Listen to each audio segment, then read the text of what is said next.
आज हम बात करते हैं वास्तविक संख्याओं के कितने प्रकार होते हैं।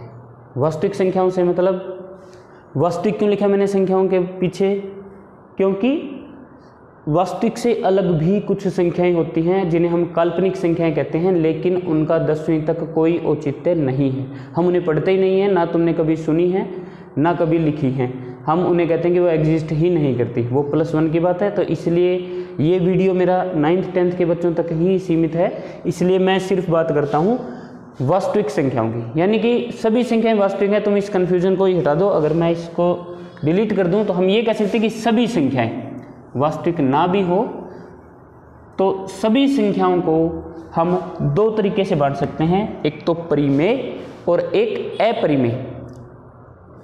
हम अब समझते हैं इनकी परिभाषा, तो हमने किताब में पढ़ी है कि परिमेय संख्याएं कौन सी होती है। मैं रिपीट भी कर दूंगा परिभाषा इनकी। हमारा मकसद है कि हम समझ जाएं कि परिमेय वास्तव में होती कौन सी हैं संख्याएं। शुरुआत हम परिभाषा से ही करते हैं। परिमेय संख्याओं की परिभाषा है कि जिस संख्या को हम p/q रूप में बदल सकते हैं, लिख सकते हैं, जहां कुछ शर्तें होती हैं। परिमेय संख्या की परिभाषा है जिस संख्या को मैं p/q रूप में लिख सकूं। अब शर्तें क्या हैं p और q की, कि p और q दोनों पूर्णांक होने चाहिए, p तथा q पूर्णांक हों, q बराबर नहीं है 0 के हो, दूसरी शर्त। और एक और शर्त होती है p तथा q सह अभाज्य होने चाहिए। सह अभाज्य का मतलब इनका कोई साझा गुणनखंड नहीं होना चाहिए। साझा गुणनखंड मतलब कोई ऐसी संख्या नहीं होनी चाहिए जो p को भी भाग करती हो और q को भी भाग करती हो, वो ये बात है। लेकिन ये बात ज़्यादा महत्व नहीं रखती, ये एक पर्टिकुलर सिचुएशन में ही अधिक महत्व रखती है। उस समय मैं इसे डिटेल में समझा दूंगा। क्यों महत्व नहीं रखती? क्योंकि कोई भी संख्या अगर मैंने उसे p/q रूप में बदल लिया तो फिर मैं उसको उस रूप में भी बदल सकता हूं जिसमें उसके p और q के कोई आपस में गुणनखंड ना हो। काट देंगे हम। मान लो मेरे पास एक संख्या है 6/12, क्या ये परिमेय है या अपरिमेय? ये दोनों लक्षण इसके पूरे हैं, p और q पूर्णांक हैं, q बराबर नहीं है 0 के। तीसरे की बात करते हैं, p और q का साझा गुणनखंड है, लेकिन इसका मतलब ये नहीं कि ये परिमेय नहीं है। मैं काट दूंगा साझा गुणनखंड, 1/2 आ जाएगा। इसका मतलब मैं किसी भी ऐसी संख्या को जिसे एक बार मैंने p और q रूप में दोनों शर्तें पूरी कर दी तो मैं उसकी तीसरी शर्त भी पूरी कर सकता हूं। मेन बात है कि वो दो शर्तें पूरी करता है या नहीं। तो सबसे इंपॉर्टेंट ये दो शर्तें हैं, हम इन्हीं पे ज्यादा फोकस करेंगे। इनके कारण भी समझेंगे। p और q पूर्णांक होने चाहिए। पूर्णांक क्या होते हैं मैंने मेरी पिछली वीडियो में बताया था, एक बार थोड़ा सा फिर से रिपीट कर देता हूं। पूर्णांकों में पॉजिटिव संख्याएं भी आती हैं, 0 भी आता है और नेगेटिव संख्याएं भी आती है, लेकिन कौन सी? जो पूरी पूरी हो। पूर्णांक अगर मैं ये लिखूं 1 से अगला पूर्णांक 2 से अगला 3, 1 से पहले 0, -1, -2 और ये अनंत तक नेगेटिव संख्याएं, अनंत तक पॉजिटिव संख्याएं, ये होती हैं अपने पूर्णांक। तो p और q इनमें से ही कुछ होना चाहिए। बच गया क्या? फिर यूं कहोगे इसमें तो सारी आगे जी। बचा कौन सा? बच गए 1 और 2 के बीच की संख्याएं, 1.1, 1.5, ये पूर्णांक नहीं है, ये भी पूर्णांक नहीं है। चलो अब q 0 नहीं है, q मैंने बराबर 0 लिख दिया। शर्त में होता है कि q बराबर नहीं है 0 के। q 0 के बराबर क्यों नहीं है? q से हमारा अभिप्राय है हर से। हर 0 क्यों नहीं है? ये कभी नहीं होता। तुम किसी भी सवाल में जब भी कोई भिन्न दी होगी उसमें जरूर मेंशन होगा कि इसका हर 0 नहीं है। ये ऐसा हम क्यों लिखते हैं बार बार? थोड़ा सा इस पे मैं रोशनी डालता हूं कि p/q किसी भी भिन्न का मतलब ये होता है कि p की q से भाग, अंश की हर से भाग। जैसे कि अगर मैंने भिन्न ले ली 2/12 और एक भिन्न ले ली 12/2, क्या मतलब होगा? कई बच्चे इसको काट के लिख देते हैं 2 छिके 12, 6 उत्तर लिख देते हैं, लेकिन वो गलत है। हम इससे इसको काटेंगे, 2 एकम 2, 2 छिके 12 बराबर लिख देंगे 6। नहीं, अंश को ही अंदर लिखना है। 2/12 में 2 अंदर आएगा, 12 बाहर आएगा, 12/2 में 12 अंदर आएगा, 2 बार आएगा। ये तो सिंपली 2 छिके 12 हो गया। इसका उत्तर है 6। इसका क्या होगा, 2 को 12 से भाग करेंगे, दशमलव में आएगा 0 दशमलव। अब ये नहीं जाता, मैं 0 लगाऊंगा, 12 एकम 12, और इस तरह से आगे हमें ये हल करना पड़ेगा। ये नहीं देखना कि बड़ी संख्या को छोटी से भाग कर दो, हमेशा अंश को हर से भाग करना है। अब भाग हमें आता है, फिर भी मैं तुम्हारी सुविधा के लिए एक बार थोड़ा सा भाग जो है वो रिपीट कर देता हूँ भी। जब हम दो संख्याओं को भाग करते हैं तो हम किन बातों का ध्यान रखते हैं, उसके लिए मैं एक उदाहरण लेता हूँ ऐसी संख्याओं का जो पूरा पूरा भाग नहीं जाती। मान लो मैं 13 को भाग करता हूँ 2 से, मैं क्या लिखूंगा, कितने में भाग करूंगा, 2 छिके 12। 12 ही क्यों लिखा, क्योंकि ये नजदीक से नजदीक है। मेरा मकसद होता है कि मैं इस संख्या के नजदीक से नजदीक जाऊं। 2 छिके 12, शेष बच गया 1। ये जो शेष है ये डिसाइड करेगा कि मेरे भाग सही है या नहीं। ये शेष इससे कम होना चाहिए, इसके बराबर भी नहीं हो सकता। अगर मैं 13 को 2 से भाग करते टाइम 2 पंजे 10 लिख दूं, 2 चौके 8 लिख दूं, 2 तिये 6 लिख दूं, वो सभी गलत होंगे। क्यों गलत होंगे, मान लो मैंने 2 पंजे 10 लिखा, 13 में से 10 गया, शेष बचा 3। ये शेष इससे ज्यादा है। अगर मैं 12 को 2 से भाग कर रहा हूं और 2 छिके 12 की जगह मैं 2 पंजे 10 लिख दूं तो ये बच गया 2, जो कि इसके बराबर आ गया। ये भाग गलत है, ये भाग भी गलत है, ये भाग सही है। शेष हमेशा भाजक से कम होना चाहिए, कम, बराबर भी नहीं हो सकता। अब मैंने ये लिया कि ये भाग देखी, अब मेरे को किसी संख्या को भाग करना है जिसके बटे में 0 है। मान लो मेरे पास संख्या है 2/0। 2/0 का मतलब मैं 2 को 0 से भाग करूंगा। 0/2 अगर हो, इसको भी देख लो एक बार, तो 0 अंदर आएगी, 2 बार आएगा। 2 का पार्ट मैं कहां तक पढ़ूंगी, 0 तक पहुंचे, 0 तक, 2 0 0 और पूरा भाग हो गया 0, मेरा भागफल आ गया। लेकिन अगर मैंने कर दिया 2/0, 0 को हर में ले लिया तो क्या होगा, तो 2 अंदर आएगा, 0 बाहर आएगा। अब मेरे को 0 का पहाड़ा वहां तक पढ़ना है कि मैं 2 के निकट से निकट पहुंच जाऊं।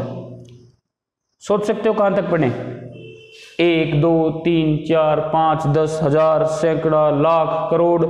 1 करोड़ से भी 0 की गुणा करोगे तो भी 0 ही आएगा, और ये 0 है तो 2 में से 0 गया, शेष बचेगा 2। क्या 2 0 से छोटा है, नहीं है। 2 यानी कि शेष हमारा 0 से बड़ा आ गया, भाजक से बड़ा आ गया शेष। यहाँ पे कुछ भी संख्या ले लो, शेष वही आएगी, क्योंकि उसमें से 0 घटना है, 0 घटने के बाद संख्या वही आएगी। तो इसका मतलब 0 से जब हम किसी को भाग देंगे तो शेष सदैव भाजक से ज्यादा आएगा, यानी कि भाग वो कभी भी वैलिड नहीं होगी, वो भाग सदैव गलत कहलाएगी। अर्थात मैं 0 से किसी संख्या को भाग नहीं दे सकता, ये बात याद रखना। इसलिए हम बार बार ये कहते हैं कि जो हर है वो 0 नहीं है, क्यू बराबर नहीं है 0 के। बाकी इसका अभिप्राय यही है कि किसी परिमेय संख्या का मतलब ऐसी संख्या जिसे मैं p/q यानी कि भिन्न के रूप में लिख सकूं। उस भिन्न का अंश और हर दोनों पूर्णांक होने चाहिए और हर 0 नहीं होना चाहिए। अब हम थोड़े से एग्जाम्पल लेके समझते हैं कि कौन सी संख्या परिमेय हो सकती है, कौन सी नहीं।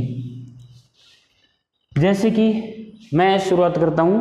अच्छा, मेरे साथ क्लास में 2 बच्चे और हैं भाई। अब एक्चुअल क्लासरूम तो है नहीं, वर्चुअल क्लासरूम है। वर्चुअल बच्चे हैं, एक बैठे हैं अपने रामफल जी और एक बैठी हैं बतेरी। मैंने एक संख्या लिखी 5। रामफल बेटा बताओ ये परिमेय है या नहीं। रामफल बोला सर ये तो परिमेय नहीं है, क्योंकि परिमेय तो p/q रूप यानी कि भिन्न के रूप की होती है, इसमें हर नहीं है। बतेरी बेटा आप बताओ।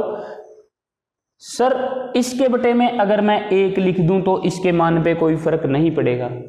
मेरी परिभाषा थी कि मैं p/q रूप में लिख सकूं। संख्या लिखी लिखाई है, कोई जरूरी नहीं है। हम अगर उसे लिख सकते हैं अपनी तरफ से, उसका मान बिना बदले, उसी मान को अगर मैं p/q रूप में लिख सकता हूं तो वो परिमेय होगी। मैंने 5/1 लिख दिया। 5/1 5 के बराबर होता है। अंश इसका पूर्णांक है, हर इसका पूर्णांक है और हर 0 नहीं है, तो इसका मतलब ये एक परिमेय संख्या है। अकेली कोई संख्या लिख रखी है 5 2 10 हजार 10 हजार बिना दशमलव की संख्या, वो क्या होगी, परिमेय होगी। ठीक है, इन्हें हम कहते हैं, इन्हें ये प्राकृत संख्याओं में भी आते हैं, ये पूर्ण संख्याओं में भी आते हैं, ये पूर्णांक भी हैं। पूर्णांक में प्राकृत और पूर्ण संख्याएं दोनों आ जाती हैं।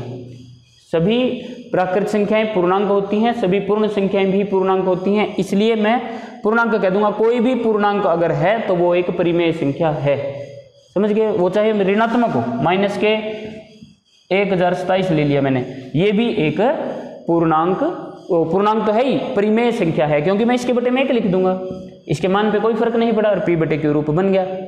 चलो अब हम इससे आगे बढ़ते हैं। मैं दशमलव वाली संख्याएं लेता हूं, यानी कि बिना दशमलव की संख्याएं तो परिमेय हैं ही। दशमलव वाली संख्याओं के बारे में हम शुरू करते हैं। मैंने एक संख्या लिखी 1.5, ये क्या होगी भाई, परिमेय है परिमेय। फिर से रामफल खड़ा हुआ, सर ये तो पूर्णांक है ही नहीं, इसके बटे में 1 लिख देंगे तो हर तो पूर्णांक हो गया 1, लेकिन अंश पूर्णांक नहीं है, इसका मतलब ये परिमेय संख्या नहीं है। बतेरी बेटा, सर अगर हम इसका दशमलव हटा दें तो 1.5 का दशमलव हटाऊंगा, तो हटाने का तरीका भी मैं साथ साथ बता देता हूं, कई बच्चों को उसमें दिक्कत हो तो दूर हो जाएगी। दशमलव हटाई मैंने, दशमलव हटाने का तरीका यह है कि दशमलव की जगह तो हम बटे में लिखेंगे 1, और दशमलव के आगे जितने भी अंक हैं उतनी जीरो हम लगा देंगे, 15/10। 1.5 को मैं दशमलव हटाने के बाद ऐसे लिख सकता हूं 15/10। इसमें और इसमें कोई अंतर नहीं है, ये संख्या और ये संख्या बराबर मान वाली हैं, एक ही हैं, दोनों एक ही हैं। तो मैं इस रूप को देखता हूं, क्या ये p बटे q रूप बन गया? p और q दोनों पूर्णांक हैं, 15 भी पूर्णांक है, 10 भी पूर्णांक है। और क्या q 0 है? नहीं, q 0 नहीं है, इसका मतलब ये एक परिमेय संख्या, यानी कि 1.5 भी परिमेय संख्या है। रामफल का भी दिमाग चला, बोला सर फिर तो सभी दशमलव की संख्याएं परिमेय संख्याएं हैं, दशमलव हम सबका ही हटा सकते हैं, हटाने के बाद उसके नीचे। बिल्कुल सही बात है बेटा, लेकिन एक शर्त है कि दशमलव के बाद हमें पता होना चाहिए अंक कितने हैं, सीमित अंक होने चाहिए। भाई मेरे को ये पता है कि 10 अंक हैं तो मैं 10 जीरो लगा दूंगा, मेरे को ये पता है दशमलव के बाद 1000 अंक है, मैं 1000 जीरो लगा दूंगा। 1 करोड़ अंक हैं दशमलव के बाद, मैं बटे में 1 के आगे 1 करोड़ जीरो लगा दूंगा, वो भी पूर्णांक ही होगा, क्योंकि पूर्णांक अनंत तक जाते हैं, जहां तक गिनती है वहां तक पूर्णांक है, पूरा पूर्णांक होना चाहिए, तो वो भी परिमेय संख्या होगी, चाहे दशमलव के बाद 5000 करोड़ अंक हों।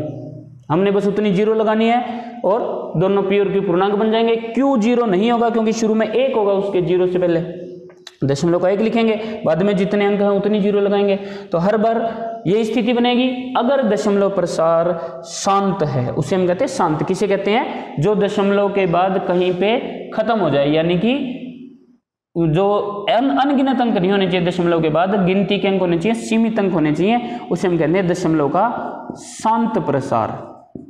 यदि किसी संख्या का दशमलव प्रसार शांत है तो वो क्या होगी? परिमेय होगी। पूर्णांक परिमेय, यानी कि दशमलव नहीं है तो परिमेय, दशमलव है परंतु दशमलव प्रसार शांत है, वो कहीं पे खत्म हो रहा है, टर्मिनेट हो रहा है, तो संख्या परिमेय है। अब आगे ऐसी संख्याएं जिनका दशमलव प्रसार खत्म ही नहीं होता, उन्हें हम कहते हैं अशांत दशमलव प्रसार। अशांत में कौन कौन से आ जाते हैं? अशांत भी 2 तरह की होती हैं। कैसे? एक तो मैंने लिख दिया भाई 3.3333 और डैश डैश लगा दिया, ये अशांत दशमलव प्रसार है। और एक मैं दशमलव प्रसार लिख दूं 3.1765 डैश डैश डैश। अब इस दशमलव प्रसार में अगर मैं तुमसे पूछूं अगली संख्या क्या होगी, तो सभी बता सकते हो, अगली संख्या भी 3 ही होगी, ये 3 बार रिपीट हो रहा है। इसमें पूछूं, इसमें हम नहीं बता सकते कि अगला अंक क्या होगा, क्योंकि सभी अंक रैंडमली आ रहे हैं, बिना किसी पूर्वाभास के आ रहे हैं, भी हम ये नहीं कह सकते अगला अंक क्या होगा। इस तरह के ये दोनों ही दशमलव प्रसार अशांत हैं, लेकिन इसे हम कहते हैं अशांत आवर्ती किस्म का दशमलव प्रसार, और इसे हम कहते हैं अशांत अनावर्ती किस्म का दशमलव प्रसार। आवर्ती मतलब कोई चीज बार बार आना, आवर्ती होना, तो ये एक अंक की आवर्ती हो रही है। अब जिन दशमलव प्रसारों में आवर्ती होती है वो भी परिमेय होते हैं, उन्हें हम p बटे q रूप में बदल सकते हैं, ये भी तुम्हें सिखाऊंगा कि उन्हें बदलना कैसे है, वो अलग बात है, लेकिन ये बात जरूर याद रखो, हम केवल ये पहचान रहे हैं परिमेय कौन सी है, परिमेय कौन सी है। तो जिनमें दशमलव प्रसार 9th क्लास का टॉपिक भी है, 9th क्लास में आता है कि हम इन्हें कैसे p बटे के रूप में बदलेंगे। तो इन्हें हम p बटे के रूप में बदल सकते हैं, किन्हें, जिनका दशमलव प्रसार अशांत आवर्ती किस्म का है। आवर्ती भी समझ लो, आवर्ती एक अंक की जरूरी नहीं है, आवर्ती हो सकता है 3 अंकों की हो, आवर्ती हो सकता है 7 अंकों की हो, 10 अंकों की हो, 50 अंकों की हो, आवर्ती होनी चाहिए। अगर जैसे यहां 3 अंकों की आवर्ती है 1 6 7 1 6 7 1 6 7, पहले कुछ भी हो, आवर्ती से पहले मान लो मैंने ये लिख दिया 3.1 6 7, फिर 3 3 3 3 रिपीट हो रहा है, तो मेरा आवर्ती वाला अंक है 3। अगर मैं इसे शॉर्ट रूप में लिखूं, हम ऐसे लिखते हैं 3.167 और इस 3 के ऊपर मैं बार लगा दूंगा। इसे मैं अगर शॉर्ट रूप में लिखूं तो मैं लिखूंगा 3.167 और जो अंक रिपीट हो रहे हैं उनके ऊपर बार लगा दूंगा। यहाँ पे ये 3 अंक रिपीट हो रहे हैं, यहाँ पे ये 1 अंक रिपीट हो रहे हैं, यहाँ ये 1 अंक रिपीट हो रहा है, इसे मैं शॉर्ट रूप में लिखूं, मैं लिख दूंगा 3.3, इस 3 के ऊपर बार। कहने का मतलब है कि जिस अंक, जो अंक रिपीट हो रहे हैं हमने केवल उसी के ऊपर बार लगाना है, जो नहीं हो रहे, मान लो शुरू के कुछ अंक रिपीट नहीं हो रहे, तो ये वाली आवर्ती क्या परिमेय होगी? हाँ, ये भी परिमेय होगी। आवर्ती चाहे कुछ अंकों के बाद शुरू हो, चाहे उसमें 1 अंक की आवर्ती हो, 2 अंक की आवर्ती हो, 10 अंक की आवर्ती हो, कितने भी अंकों की आवर्ती हो, वो सभी परिमेय ही होती हैं। उन्हें हम p बटे के रूप में आसानी से बदल सकते हैं। वो तरीका अलग है, इस वीडियो में हम सब कुछ कवर नहीं कर सकते, वो फिर कभी समझाऊंगा, लेकिन इन्हें हम बदल सकते हैं। यानी कि अशांत आवर्ती किस्म की संख्याएं परिमेय होती हैं। तो बच्चों सिर्फ एक ही तरह की संख्याएं बचगी, कौन सी? अशांत अनावर्ती, जो कि अपरिमेय होती हैं, क्योंकि बिना दशमलव की संख्याएं परिमेय, रिपीट कर रहा हूं बार बार, दशमलव वाली संख्याएं लेकिन जिनका दशमलव प्रसार शांत हो वो भी परिमेय, अशांत दशमलव प्रसार वाली संख्याएं लेकिन अगर उनका दशमलव प्रसार आवर्ती है तो वो भी परिमेय, अशांत आवर्ती भी परिमेय, आवर्ती। तो अपरिमेय कौन सी हुई? अशांत अनावर्ती। और इसका मतलब क्या है अशांत अनावर्ती होने का? कि उसका दशमलव प्रसार ना ही तो कहीं खत्म होता है, ना ही कहीं उसकी आवृत्ति होती है, यानी कि रिपीट नहीं होते, अंक रैंडमली आते हैं। अब इसके अगर हमसे उदाहरण पूछे जाएं तो सिंपल सी बात है, कोई भी ऐसी संख्या ले लो जिसका पूरा पूरा वर्गमूल नहीं निकलता, 2 का पूरा वर्गमूल नहीं निकलता, तो 2 का वर्गमूल एक अपरिमेय संख्या होगी। क्यों होगी? क्योंकि अगर मैं 2 का वर्गमूल निकालूं भाग विधि से, जिन संख्याओं का पूरा वर्गमूल नहीं निकलता उनका हम भाग विधि से दशमलव में वर्गमूल ज्ञात कर सकते हैं। अगर मैं 2 का वर्गमूल ज्ञात करूं दशमलव में, तो वो ऐसी संख्या आएगा जो अशांत अनावर्ती किस्म की होगी, यानी कि अंक रिपीट नहीं होंगे। हम ये नहीं बता सकते अगला अंक क्या आएगा, बदलते जाएंगे अंक, कहीं भी 10 50 100 1000 अंकों के बाद भी उनकी आवृत्ति नहीं होगी। इसीलिए ऐसी सभी संख्याएं जिनका पूरा वर्गमूल नहीं निकलता उनका वर्गमूल हमेशा अपरिमेय ही होगा। ठीक है बच्चों, उदाहरण के तौर पे हम ये देख सकते हैं, हमसे पूछ ले कोई अपरिमेय संख्या बताओ, ऐसी संख्या बता देना जिसका पूरा वर्गमूल नहीं निकलता, उसका वर्गमूल अपरिमेय। सभी संख्याओं का वर्गमूल अपरिमेय नहीं होता बच्चों, याद रखना। जैसे वर्गमूल 1 का पूरा वर्गमूल निकलता है 1 क्या हो गया? पूर्णांक। पूर्णांक हमने देखा था परिमेय संख्या थी, तो ये परिमेय है। वर्गमूल 2 अपरिमेय है, क्योंकि 2 का पूरा वर्गमूल नहीं निकलता। वर्गमूल 3 क्या होगा? अपरिमेय। वर्गमूल 4 2 के बराबर होता है, ये क्या होगा? परिमेय होगा। तो हम क्या कह सकते हैं, ऐसी संख्याएं जिनका वर्गमूल नहीं निकलता पूरा पूरा, उनका वर्गमूल 2 अपरिमेय होगी, 2 अपरिमेय नहीं है, उसका वर्गमूल अपरिमेय होता है। तो थोड़ा कुछ समझ में आया परिमेय अपरिमेय का? कोई कंफ्यूजन है बेटा मुझसे पूछ सकते हो, कोई भी कमेंट डाल सकते हो। तो बिना बच्चों के पढ़ाने में यूं है कंफ्यूजन रह जाते हैं कई बारी, तुम्हारे दिमाग में वो जो भी चल रहा है मुझसे पूछ सकते हो। मैंने अपनी तरफ से समझाने की पूरी कोशिश की है, परिमेय कौन सी है, अपरिमेय कौन सी है। ठीक है बेटा, थैंक यू वेरी मच।